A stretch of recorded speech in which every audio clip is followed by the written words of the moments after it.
King Dutugemunu, the warrior of peace.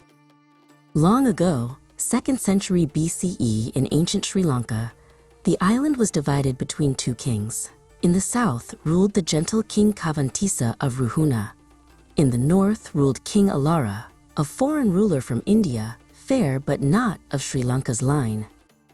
One bright morning, a baby was born to King Kavantisa and Queen Viharamahadevi. They named him Dutugemunu, meaning the shining gem. The monks foretold, he will unite this island and protect the Dhamma. The young prince grew up beside temples and rice fields. He listened to monks teach the words of the Buddha about kindness, wisdom, and peace.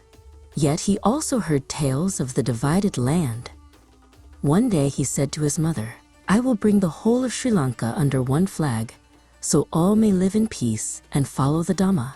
Queen Viharamahadevi smiled and whispered, My son, fight only when it brings peace. As he grew, Dutugemunu became strong and wise.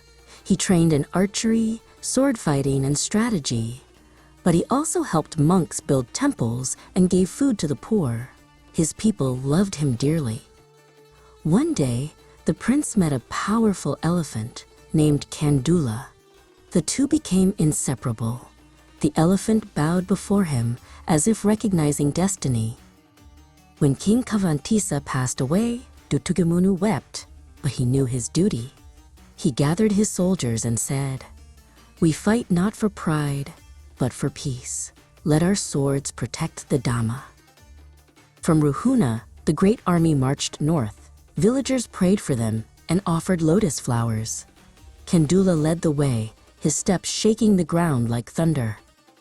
The fortress of Vijayapura was tall and mighty.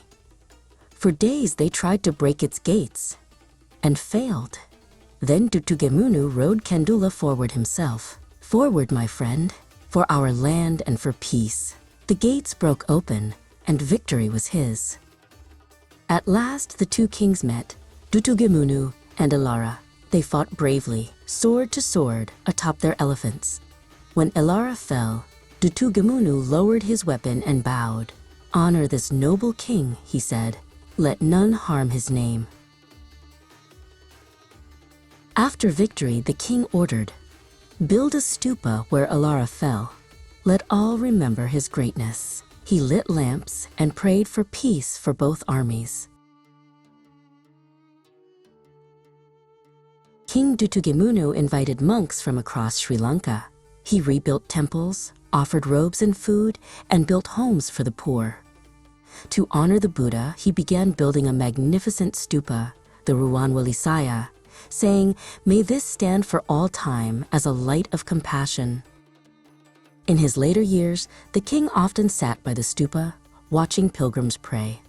He smiled and whispered, The land is one, and peace has come. May the Dhamma forever guide my people. Thus ended the life of King Dutugemunu, the warrior of peace. He showed the world that the greatest victory is not in battle, but in the heart that forgives and protects. True kingship lies in compassion. True victory lies in peace. True greatness lies in service to the Dhamma.